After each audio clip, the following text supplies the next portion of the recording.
Kitab Latihan Jiwa, Tahzibul Akhlak dan Pengobatan Penyakit Hati.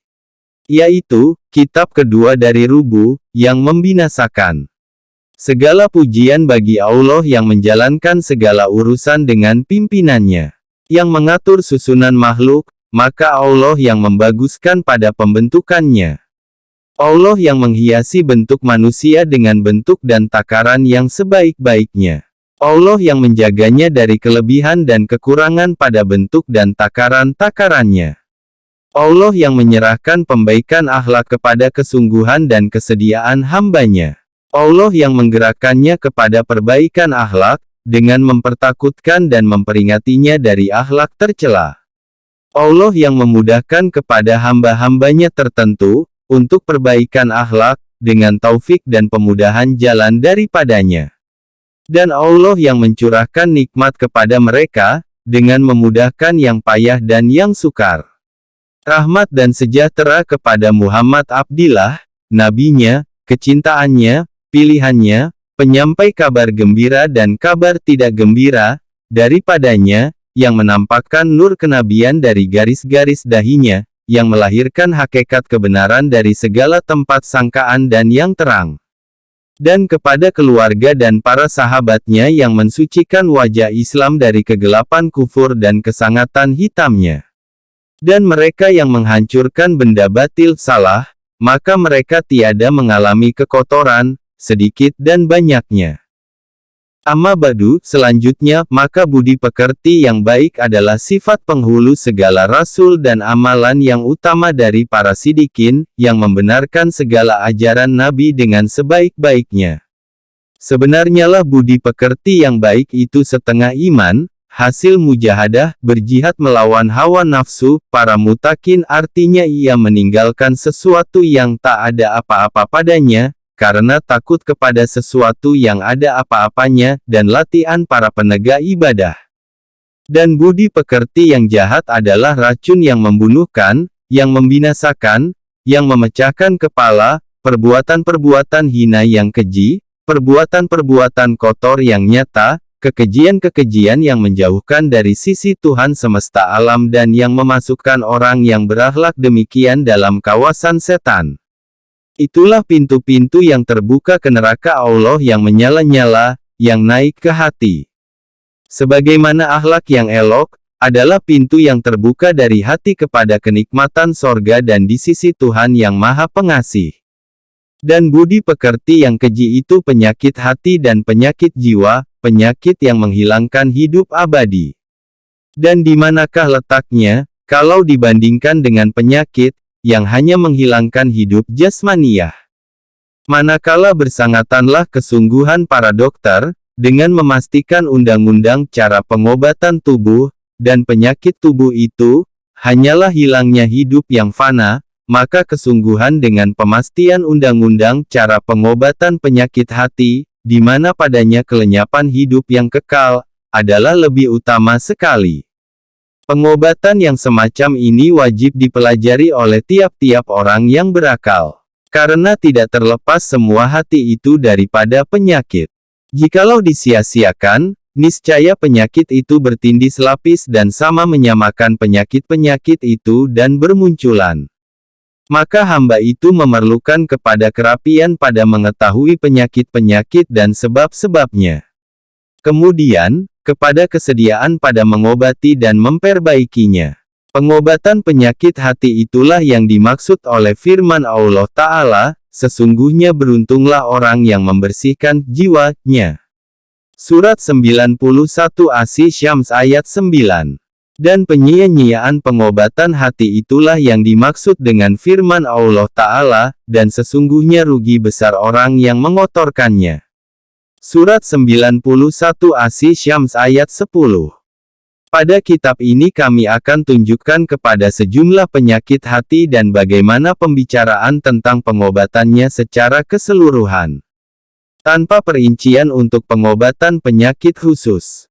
Sesungguhnya yang demikian itu akan datang nanti pada akhir kitab dari bahagian Rubu ini. Maksud kami sekarang, ialah peninjauan secara keseluruhan tentang Tahzibul Akhlak, pelajaran perbaikan akhlak dan penyusunan caranya. Kami sebutkan yang demikian dan kami jadikan pengobatan badan menjadi contoh, untuk mendekatkan tercapainya pengertian. Dan yang demikian, akan jelas dengan penjelasan keutamaan budi pekerti yang baik. Kemudian penjelasan hakikat budi pekerti yang baik. Kemudian, penjelasan penerimaan akhlak akan perubahan dengan latihan. Kemudian, penjelasan sebab untuk tercapainya akhlak yang baik. Kemudian, penjelasan jalan-jalan untuk mengetahui penguraian jalan-jalan menuju ke perbaikan akhlak dan latihan jiwa. Kemudian, penjelasan tanda-tanda untuk mengetahui penyakit hati. Kemudian penjelasan jalan, yang memberitahukan kepada manusia kekurangan dirinya.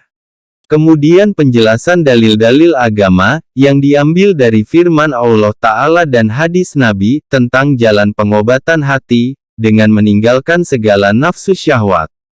Tiada yang lain. Kemudian, penjelasan tanda-tanda kebagusan akhlak.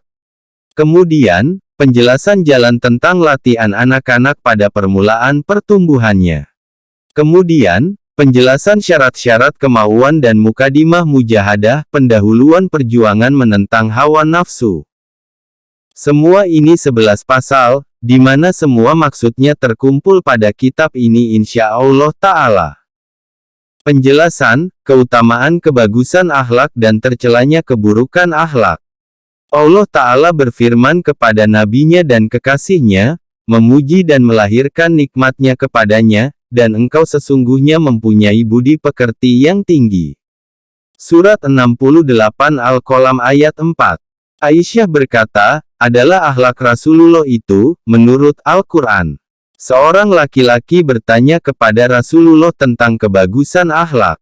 Lalu Rasulullah membaca firman Allah Ta'ala, hendaklah engkau pemaaf dan menyuruh mengerjakan yang baik dan tinggalkanlah orang-orang yang tidak berpengetahuan itu. Surat 7 Al-A'raf ayat 199. Kemudian, Nabi bersabda, yaitu, engkau sambung silaturahim orang yang memutuskannya dengan engkau. Engkau memberi kepada orang yang tiada mau memberi kepada engkau. Dan engkau memaafkan kepada orang yang berbuat zalim terhadap engkau. Nabi bersabda, sesungguhnya aku diutus untuk menyempurnakan akhlak yang mulia. Nabi bersabda, yang paling berat dari apa yang diletakkan dalam timbangan di hari kiamat, ialah takwa kepada Allah dan akhlak yang baik. Seorang laki-laki datang di hadapan Rasulullah lalu bertanya, wahai Rasulullah, apakah agama itu? Nabi menjawab, baik budi pekerti. Lalu ia berpindah ke kanan Nabi, seraya bertanya, wahai Rasulullah, apakah agama itu? Nabi menjawab, baik budi pekerti. Kemudian, ia berpindah ke kiri Nabi, lalu bertanya, wahai Rasulullah, apakah agama itu? Nabi menjawab, baik budi pekerti. Kemudian, ia berpindah ke belakang Nabi, seraya bertanya, wahai Rasulullah, apakah agama itu? Lalu Nabi menoleh kepadanya, seraya bersabda, tidakkah engkau mengerti, bahwa agama itu, ialah, engkau tidak marah?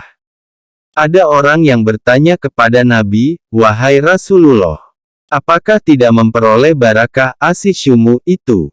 Nabi menjawab, buruk akhlak. Seorang laki-laki berkata kepada Nabi, berilah aku wasiat. Lalu Nabi bersabda, bertakwalah kepada Allah, di mana saja engkau berada. Lalu orang itu berkata, tambah lagi.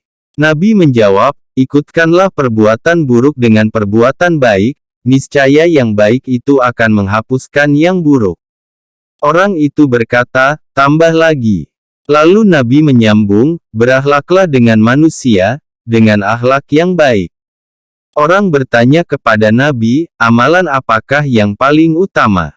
Nabi menjawab, akhlak yang baik. Nabi bersabda, Allah Ta'ala tidak akan membaguskan kejadian dan akhlak hambanya, lalu dijadikannya makanan api neraka. Al-Futlel berkata, orang berkata kepada Nabi, si anu wanita itu, puasa pada siang hari dan berdiri mengerjakan salat pada malam hari. Dan dia buruk akhlaknya, menyakiti tetangganya dengan lidahnya. Nabi menjawab, tak ada kebajikan pada wanita itu. Ia termasuk isi neraka. Abu Darda berkata, aku mendengar Rasulullah bersabda, yang mula-mula diletakkan dalam neraca tempat timbangan amal ialah akhlak yang baik dan kemurahan hati. Tatkala Allah Ta'ala telah menjadikan iman, lalu iman itu berdoa, wahai Allah Tuhanku, kuatkanlah aku. Lalu Allah menguatkannya dengan kebagusan akhlak dan kemurahan hati. Tatkala Allah Ta'ala menjadikan kufur, lalu kufur itu berdoa, wahai Allah Tuhanku, kuatkanlah aku. Lalu dikuatkannya dengan kekikiran dan keburukan akhlak. Nabi bersabda, sesungguhnya Allah Ta'ala menerima dengan ikhlas agama ini, agama Islam, bagi dirinya. Dan tidak patut bagi agamamu, selain kemurahan hati dan kebagusan budi. Dari itu, ketahuilah, maka hiasilah agamamu itu dengan keduanya, kemurahan hati dan kebagusan akhlak. Nabi bersabda, akhlak yang baik, itu makhluk Allah yang paling besar. Orang bertanya kepada Nabi, yang bunyinya, wahai Rasulullah, mukmin yang manakah yang paling utama imannya? Rasulullah menjawab, yang terbagus akhlaknya. Nabi bersabda, sesungguhnya engkau tidak sanggup memberi kelapangan kepada manusia dengan hartamu. Maka berilah kelapangan kepada mereka dengan kemanisan muka dan kebagusan akhlak. Nabi bersabda pula, keburukan akhlak itu merusakkan amalan, sebagaimana cuka merusakkan madu. Dari Jarir bin Abdullah, di mana ia berkata, Rasulullah bersabda, sesungguhnya engkau itu manusia yang telah dianugerahkan oleh Allah kebagusan kejadianmu. Maka baguskanlah budi pekertimu. Dari Al-Bara bin Azib, di mana ia berkata, adalah Rasulullah mempunyai muka yang tercantik dan akhlak yang terbaik. Dari Abi Mas'ud Al-Badri, di mana ia berkata, adalah Rasulullah membaca dalam doanya, wahai Allah Tuhanku, engkau telah membaguskan kejadianku, maka baguskanlah budi pekertiku. Dari Abdullah bin Amr, di mana ia berkata, adalah Rasulullah membanyakkan doa, lalu membaca, wahai Allah Tuhanku, aku bermohon padamu kesehatan, keafiatan, kebaikan dan kebagusan akhlak. Dari Abi Hurairah, yang meriwayatkan dari Nabi, bahwa Nabi bersabda, kemuliaan mukmin ialah agamanya. Kebangsawanannya, ialah kebagusan akhlaknya dan kepribadiannya, ialah akalnya. Dari Usamah bin Syuraik, di mana ia menerangkan, aku menyaksikan orang-orang Arab desa bertanya kepada Nabi dengan pertanyaan, apakah yang terbaik diberikan kepada seseorang? Nabi menjawab, budi pekerti yang baik. Nabi bersabda, sesungguhnya yang paling tercinta kamu kepadaku dan yang paling terdekat tempat duduk kamu daripadaku pada hari kiamat, ialah yang terbagus akhlak daripada kamu. Dari Ibnu Abbas yang berkata, bahwa Rasulullah bersabda, ada 3 perkara dan barang siapa tidak ada padanya 3 perkara tersebut atau salah satu daripadanya, maka janganlah engkau hitung sesuatu pun daripada amalannya. Yaitu, takwa, yang mendindingkannya daripada perbuatan maksiat kepada Allah Ta'ala. Atau pikiran waras, yang dapat mencegah orang bodoh apabila bermaksud tidak baik kepadanya. Atau budi pekerti, yang dapat ia hidup di antara orang banyak. Di antara doa Nabi pada permulaan salat, ialah, wahai Allah Tuhanku, berilah aku petunjuk kepada akhlak yang sebaik-baiknya. Tiada yang memberi petunjuk kepada akhlak yang sebaik-baiknya itu, selain engkau. Jauhkanlah daripadaku akhlak yang jahat. Tiada yang menjauhkan akhlak yang jahat itu daripadaku, selain engkau. Anas berkata, pada suatu hari ketika kami bersama Rasulullah, lalu Rasulullah bersabda, sesungguhnya akhlak yang baik, menghancurkan kesalahan, sebagaimana matahari menghancurkan air beku. Nabi bersabda, di antara kebahagiaan manusia, ialah bagus akhlaknya. Nabi bersabda, kebajikan adalah pada bagusnya akhlak. Nabi bersabda kepada Abi Dzar, hai Abi Dzar, Tak ada akal seperti talbir, memikirkan akibat sesuatu pekerjaan, dan tiada yang mencukupkan seperti kebagusan akhlak. Dari Anas, di mana ia berkata, Ummu Habibah bertanya kepada Rasulullah, adakah engkau melihat seorang wanita yang mempunyai 2 suami di dunia, lalu wanita itu mati dan kedua suaminya pun mati dan semuanya masuk sorga, lalu untuk siapa wanita itu? Nabi menjawab, untuk yang terbaik akhlaknya dari kedua suaminya itu, yang hidup bersama dengan wanita itu di dunia. Wahai Ummu Habibah, kebagusan akhlak itu berjalan dengan kebajikan dunia dan akhirat. Nabi bersabda, sesungguhnya muslim yang memperoleh taufik itu mengetahui tingkat orang yang berpuasa dan yang bangun malam mengerjakan salat, dengan kebagusan akhlaknya dan kemuliaan kedudukannya. Dan pada suatu riwayat, sesungguhnya mengetahui tingkat orang yang haus di tengah hari pada musim panas. Abdurrahman bin Samrah berkata, kami berada di sisi Nabi, lalu beliau bersabda, aku melihat semalam suatu keajaiban. Aku melihat seorang laki-laki dari umatku bertekan di atas kedua lututnya. Dan ada suatu dinding di antaranya dan Allah. Maka datanglah kebagusan akhlaknya, lalu memasukkannya kepada Allah Ta'ala. Anas berkata, bahwa Nabi bersabda, sesungguhnya seorang hamba Allah itu akan sampai yang tinggi dari derajat-derajat akhirat dan kemuliaan tingkat, disebabkan kebagusan akhlaknya. Dan dia itu sesungguhnya lemah dalam peribadatan. Diriwayatkan, bahwa Umar meminta izin masuk pada tempat Nabi. Dan padanya Nabi itu banyak wanita Quraisy yang bercakap-cakap dengan beliau dan percakapan itu banyak. Suara mereka itu lebih tinggi daripada suara Nabi. Tatkala Umar memperoleh keizinan masuk, lalu bergegas-gegaslah wanita itu memakai hijab. Maka Umar pun masuk dan Rasulullah tersenyum, lalu Umar bertanya, mengapa tertawa, wahai Rasulullah? Nabi menjawab, aku heran kepada wanita-wanita ini, yang berada di sisiku. Sewaktu mereka mendengar suara engkau, terus mereka bergegas-gegas memakai hijab. Umar menjawab, engkau lebih berhak ditakuti mereka wahai Rasulullah. Kemudian, Umar melihat kepada wanita itu, seraya berkata, hai wanita-wanita yang menganiaya dirinya sendiri. Pantaskah engkau takut kepadaku dan tidak engkau takut kepada Rasulullah? Wanita itu menjawab, benar. Engkau lebih kasar dan lebih keras daripada Rasulullah. Lalu Nabi bersabda, biarlah, wahai putra Al-Hattab. Demi Allah, tiada akan dijumpai engkau sekali-kali oleh setan yang berjalan di jalan yang luas, selain setan itu akan berjalan pada jalan yang tiada engkau tempuh. Nabi bersabda, buruknya akhlak itu dosa yang tidak diampunkan. Dan buruknya sangka itu kesalahan yang mendatangkan kejahatan. Nabi bersabda, sesungguhnya hamba itu akan sampai pada tingkat yang paling bawah dari neraka jahanam, dari buruk akhlaknya.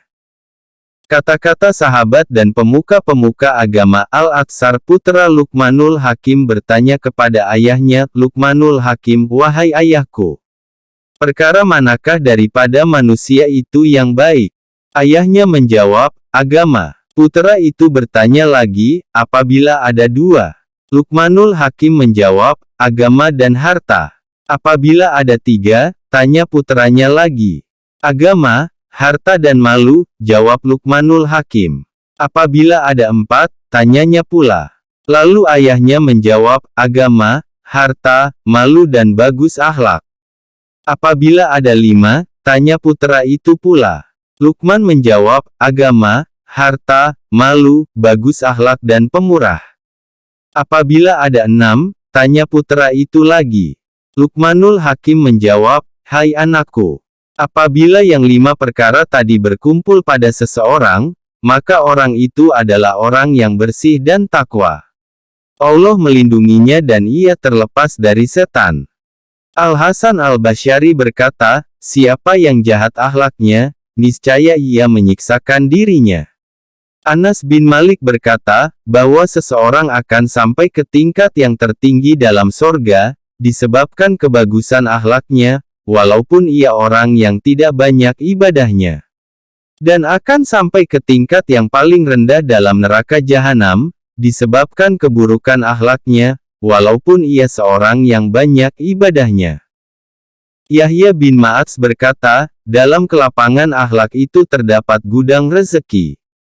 Wahab bin Munabi berkata, akhlak yang buruk itu adalah seperti tembikar yang pecah. Tidak dapat dilekatkan lagi dan tidak dapat dikembalikan lagi menjadi tanah.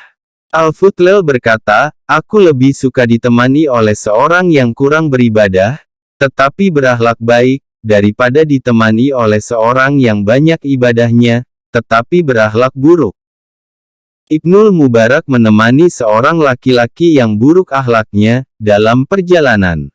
Maka beliau menderita dari buruk akhlaknya orang itu dan mempergaulinya dengan lemah lembut. Sewaktu beliau berpisah dengan orang tersebut, lalu beliau menangis. Maka orang bertanya kepadanya tentang yang demikian, lalu beliau menjawab, aku menangisinya, karena kasihan kepadanya.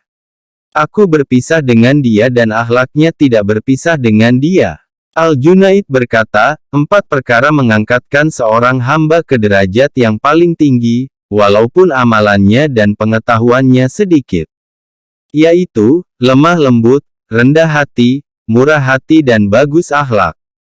Dan itulah kesempurnaan iman. Abu Bakar Al-Qattani berkata, tasawuf ahli sufi itu suatu akhlak.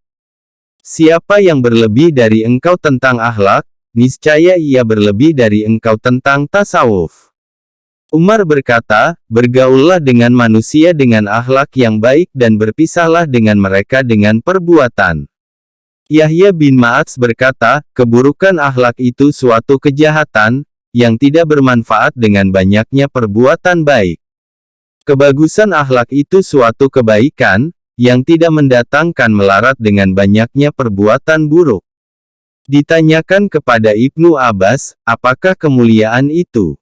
Beliau menjawab, yaitu, yang diterangkan oleh Allah Ta'ala dalam kitabnya yang mulia, sesungguhnya yang paling mulia di antara kamu di sisi Allah, ialah yang paling bertakwa, memelihara diri dari kejahatan. Surat 49 Al-Hujurat ayat 13. Dan ditanyakan pula, apakah kebangsawanan itu? Ibnu Abbas menjawab, yang terbagus akhlak daripada kamu, itulah yang terlebih utama kebangsawanannya. Seraya Ibnu Abbas berkata, tiap-tiap bangunan itu mempunyai sendi. Dan sendi Islam itu kebagusan akhlak. Atta berkata, tiada terangkat orang yang terangkat, selain dengan akhlak yang baik. Tiada seorang pun yang mencapai kesempurnaan akhlak, selain Nabi Mustafa, Nabi pilihan, Muhammad. Manusia yang terdekat kepada Allah, Azza wa Jalla, ialah yang berjalan menurut jejaknya, dengan kebagusan akhlak. Penjelasan, hakikat kebagusan dan keburukan akhlak. Ketahuilah kiranya, bahwa manusia memperkatakan tentang hakikat kebagusan akhlak dan apa akhlak yang bagus itu. Sebenarnya mereka tidak membentangkan hakikat akhlak itu. Hanya mereka membentangkan buahnya. Kemudian, mereka tidak melengkapkan semua buah itu. Tetapi menyebutkan masing-masing dari buahnya, apa yang terguris baginya dan apa yang timbul pada hatinya. Mereka tiada menyerahkan kesungguhan, untuk menyebutkan batas dan hakikatnya, yang meliputi semua buah akhlak itu, dengan penguraian dan lengkap. Umpamanya, seperti kata Al-Hasan Al-Basyari, kebagusan akhlak itu manis muka memberi kelebihan dan mencegah kesakitan. Dan Al-Wasiti berkata, akhlak yang bagus, ialah, tidak bertengkar dengan orang dan orang tiada bertengkar dengan dia, dari karena bersangatan marifahnya ilmu mengenal Allah kepada Allah Ta'ala. Syah Al-Kirmani berkata, akhlak yang baik, ialah, mencegah yang menyakitkan dan menanggung kesulitan. Setengah mereka berkata, orang yang berakhlak ialah, yang dekat dengan manusia karena bagus pergaulannya, dan asing tentang sesuatu di antara manusia itu tiada rapat penghubungan. Al-Wasiti sekali berkata, akhlak yang baik, ialah menyenangkan manusia pada waktu suka dan duka. Abu Usman berkata, akhlak yang baik ialah mencari keridlaan Allah Ta'ala. Orang bertanya kepada Sahal Astusturi tentang kebagusan akhlak, lalu ia menjawab, sekurang-kurangnya, menanggung penderitaan dari orang yang bergaul dengan dia, tidak memberikan balasan dan kasih sayang kepada orang yang zalim dan meminta ampunan Allah bagi orang yang zalim itu dan belas kasihan kepadanya. Pada kali yang lain, Sahal berkata, bahwa ia tidak menuduh Tuhan yang Maha Benar tentang rezeki. Ia percaya kepada Allah, tetap hatinya, bahwa Tuhan yang Maha Benar itu menyempurnakan yang ditanggung Allah. Ia mentaati Allah dan tidak mendurhakai Allah pada semua urusan diantaranya dengan Tuhan dan diantaranya dengan manusia. Ali berkata, kebagusan akhlak itu pada 3 perkara, menjauhkan segala yang haram, mencari yang halal dan berbuat keluasan kepada keluarga. Al-Husain bin Mansur berkata, kebagusan akhlak itu, ialah, tidak berpengaruh pada engkau oleh putusnya hubungan dengan orang banyak, sesudah engkau melihat kebenaran. Abu Said Al-Haras berkata, kebagusan akhlak itu, ialah, tidak ada cita-citamu, selain Allah Ta'ala. Ucapan tadi dan yang sama dengan itu adalah banyak, yaitu, mengemukakan buah hasil dari kebagusan akhlak. Tidak diri kebagusan akhlak itu sendiri. Kemudian, tidak pula meliputi dengan semua buah itu. Dan menyingkapkan yang tertutup dari hakikat itu adalah lebih utama daripada menyalinkan kata-kata yang bermacam-macam itu. Maka kami katakan, bahwa perkataan, al-halku kejadian, dan al-huluka akhlak atau tingkah laku, adalah 2 perkataan, yang dipakai bersama-sama. Dikatakan, si anu bagus al-halku dan al-huluka, bagus kejadiannya dan akhlaknya. Artinya, bagus zahir dan batin. Yang dimaksud dengan al-halku, bentuk zahir dan yang dimaksud dengan al-huluka, bentuk batin. Sebabnya, karena manusia itu tersusun dari jasad tubuh, yang terlihat dengan mata. Dan dari roh dan jiwa, yang terlihat dengan mata hati.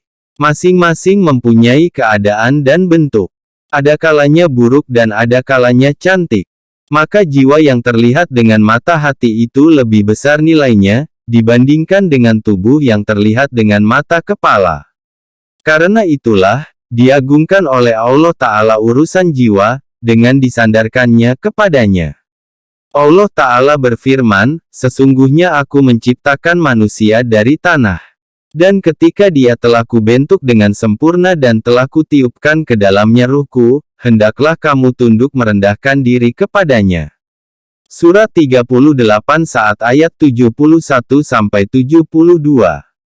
Dengan ayat ini, Allah Ta'ala memberitahukan, bahwa jasad tubuh itu dihubungkan kepada tanah, sedang ruh jiwa kepada Tuhan serwa sekalian alam. Yang dimaksud dengan ruh dan jiwa pada tempat ini, adalah satu. Maka akhlak budi pekerti adalah menerangkan tentang keadaan dalam jiwa yang menetap di dalamnya. Dan daripadanya lah terbit semua perbuatan dengan gampang dan mudah, tanpa memerlukan kepada pemikiran dan penelitian. Kalau keadaan ini, di mana terbit daripadanya perbuatan-perbuatan yang baik dan terpuji menurut akal dan agama, syariat, niscaya keadaan itu dinamai akhlak yang baik. Dan kalau yang terbit itu perbuatan-perbuatan yang jelek, niscaya keadaan yang menerbitkannya dinamai akhlak yang buruk. Sesungguhnya kami mengatakan, bahwa itu keadaan yang menetap di dalam ruh jiwa karena orang yang memberikan uangnya jarang sekali, karena keperluan yang datang dari luar. Tidak dinamakan akhlaknya pemurah, sebelum yang demikian itu menetap dalam jiwanya dengan teguh. Sesungguhnya kami mensyaratkan di atas tadi, bahwa perbuatan-perbuatan itu terbit daripadanya dengan mudah, tanpa penelitian, karena orang yang merasa berat memberikan harta atau diam ketika marah, dengan sungguh-sungguh dan penelitian, tidaklah akhlaknya, dikatakan, pemurah dan lemah lembut. Maka dalam hal ini ada 4 perkara. Pertama, perbuatan baik dan keji. Kedua, mampu menghadapi keduanya. Ketiga, mengetahui tentang kedua hal itu. Keempat, keadaan jiwa, di mana dengan keadaan itu, ia cenderung kepada salah satu dari dua pihak. Dan salah satu dari kedua hal itu mudah kepadanya. Ada kalanya, yang baik dan ada kalanya, yang buruk. Bukanlah akhlak itu dapat dikatakan, perbuatan. Berapa banyak orang yang akhlaknya, pemurah, tetapi tidak memberi. Ada kalanya, karena ketiadaan harta atau karena ada sesuatu halangan. Kadang-kadang akhlaknya, kikir, tetapi ia memberi. Karena suatu penggerak atau karena ria. Dan tidaklah akhlak itu dapat dikatakan, kekuatan.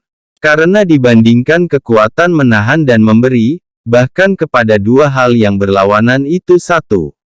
Semua manusia dijadikan menurut fitrahnya, sanggup memberi dan tidak memberi. Yang demikian itu tidak mengharuskan akhlak kikir dan akhlak pemurah. Tidak pula akhlak itu dapat dikatakan, ma'rifah mengetahui dengan mendalam. Karena ma'rifahnya ilmu mengenal Allah itu sama-sama berhubungan dengan yang baik dan yang buruk atas satu cara. Tetapi akhlak itu dapat diartikan dengan arti yang keempat, yaitu, keadaan, di mana jiwa bersiap untuk terbit daripadanya, menahan atau memberi. Jadi, akhlak itu ibarat dari keadaan jiwa dan bentuknya yang batiniyah. Sebagaimana kebagusan bentuk zahiriyah secara mutlak, tidak sempurna dengan bagusnya dua mata saja, tidak hidung, mulut dan pipi. Tetapi, tak boleh tidak, daripada bagus semua. Supaya sempurnalah kebagusan zahiriyah itu. Maka seperti demikian pula, pada batiniyah itu empat sendi. Tak boleh tidak, harus bagus semuanya sehingga sempurnalah kebagusan akhlak.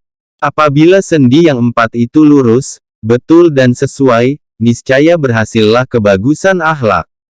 Yaitu, kekuatan ilmu, kekuatan marah, kekuatan nafsu syahwat dan kekuatan keseimbangan di antara kekuatan yang tiga tersebut.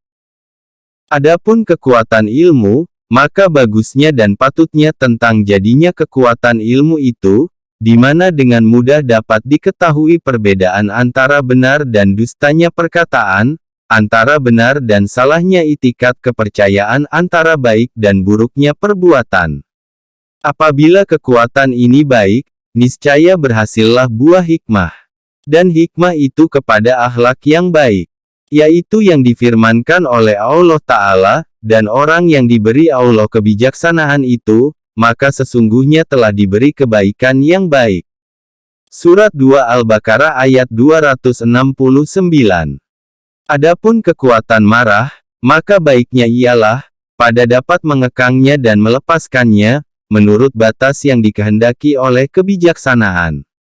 Begitu pula nafsu syahwat, maka baiknya dan patutnya, ialah pada beradanya di bawah penunjukan hikmah kebijaksanaan. yakni, penunjukan akal dan agama. Adapun kekuatan keadilan, maka yaitu, pengekangan nafsu syahwat dan kemarahan di bawah penunjukan akal dan agama. Akal itu seumpama penasehat, yang menunjukkan jalan. Dan kekuatan keadilan ialah kekuasaan. Contohnya, seperti pelaksana, penerus penunjukan akal dan kemarahan, ialah, yang dilaksanakan penunjukan padanya. Contohnya, seperti anjing buruan. Anjing itu memerlukan pendidikan, sehingga pelepasannya dan perhentiannya itu menurut isyarat. Tidak menurut berkobarnya keinginan diri. Dan nafsu itu, seumpama kuda yang dikendarai untuk mencari buruan. Sekali, kuda itu adalah terlatih dan terdidik. Dan pada lain kali adalah pelawan. Maka siapa yang benar semua perkara tersebut dan lurus, maka itulah, kebagusan akhlak namanya, secara mutlak. Dan siapa yang lurus sebahagian dan tidak yang sebahagian lagi, maka itu pun kebagusan akhlak, disandarkan kepada pengertian itu khususnya. Seperti orang yang bagus sebahagian mukanya, dan tidak bagus bahagian yang lain. Baiknya kekuatan marah dan kelurusannya, dinamakan, berani, syaja'ah. Baiknya kekuatan nafsu syahwat dan kelurusannya, dinamakan ifah penjagaan diri. Kalau kekuatan amarah itu cenderung dari kelurusan kepada segi berlebihan, maka dinamakan tahawur, berani sembrono. Kalau kekuatan amarah itu cenderung kepada kelemahan dan kekurangan, maka dinamakan jubun, penakut, dan hauran, lemah, tidak bertenaga. Kalau kekuatan nafsu syahwat itu cenderung kepada segi berlebihan, maka dinamakan syarhan, rakus.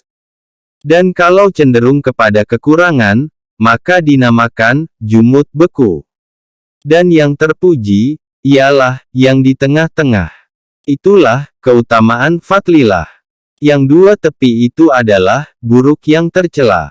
Keadilan, apabila lenyap, maka ia tidak mempunyai pinggiran lebih dan kurang, tetapi mempunyai suatu lawan dan yang bertentangan, yaitu kezaliman. Adapun hikmah, kalau bersangatan pemakaiannya pada maksud-maksud buruk, maka dinamai hubsan, wajar bazah, keji dan pintar busuk. Dan kalau berkekurangan pemakaiannya tidak mempunyai hikmah kebijaksanaan atau sedikit sekali, maka dinamai balhan, bodoh, goblok. Yang di tengah-tengah itulah, yang khusus tertentu dengan nama, hikmah kebijaksanaan. Jadi, induk akhlak dan pokok akhlak, itu 4, hikmah, syai'ah, berani, ifah penjagaan diri dan adil. Kami maksudkan dengan hikmah, ialah keadaan jiwa, yang dengan itu dapat diketahui kebenaran dari kesalahan pada semua perbuatan ikhtiariyah, perbuatan yang dilaksanakan dengan pilihan dan kemauan sendiri. Kami maksudkan dengan adil, ialah keadaan dan kekuatan jiwa, yang dengan itu, dituntun amarah dan syahwat dan dibawa menurut kehendak hikmah. Dan mengendalikannya pada pelepasan dan pengekangan, menurut kehendak hikmah itu. Kami maksudkan dengan syai'ah, ialah keadaan kekuatan amarah itu tunduk kepada akal, tentang majunya dan mundurnya. Dan kami maksudkan dengan ifah, ialah terdidiknya kekuatan syahwat dengan pendidikan akal dan agama. Maka dari kelurusan pokok yang 4 tersebut, terbitlah semua akhlak yang baik. Karena dari kelurusan kekuatan akal, berhasillah baiknya pentadbiran, baiknya hati, cerdasnya pikiran, betulnya sangkaan dan kecerdikan meneliti perbuatan yang halus-halus dan bahaya-bahaya bagi jiwa yang tersembunyi. Dari bersangatan kekuatan akal, timbullah sifat, pintar busuk, suka mengicuh, menipu dan putar belit. Dan dari merosotnya kekuatan akal, timbullah kebodohan, gamarah, dungu dan gila. Dimaksudkan dengan gamarah, ialah kurang pengalaman dalam segala urusan, serta hayalan sejahtera. Kadang-kadang manusia itu tidak berpengalaman dalam satu hal, tetapi berpengalaman pada lain hal. Dan perbedaan antara dungu alham dan gila, ialah bahwa orang dungu itu maksudnya benar. Akan tetapi perjalanan menuju sesuatu jalan itu tidak betul. Maka tidak ada baginya pengalaman yang benar, dalam menempuh jalan yang menyampaikan kepada maksud. Adapun orang gila, maka ia memilih apa yang tidak layak untuk dipilih. Lalu pokok pilihan dan pengutamaannya itu merusak. Adapun akhlak syai'ah, berani, maka timbul daripadanya sifat-sifat, kemurahan, pertolongan, keberanian, menghancurkan nafsu, menanggung penderitaan, lemah lembut, tetap pendirian, menekan kekasaran, hati mulia, kasih sayang dan sebagainya, yaitu budi pekerti yang terpuji. Bersangatan syai'ah keberanian, ialah tahawur, keberanian membabi buta. Maka timbullah daripadanya sifat-sifat angkuh, sombong, lekas marah, takabur dan ujub, membanggakan diri. Adapun merosotnya syai'ah berani, maka timbullah daripadanya rendah diri, hina diri, gundah, kecil jiwa, dan menyempitnya daripada mengambil hak yang wajib diperolehnya. Adapun akhlak, ifah penjagaan diri dan adil, maka timbul daripadanya sifat-sifat pemurah, malu, sabar,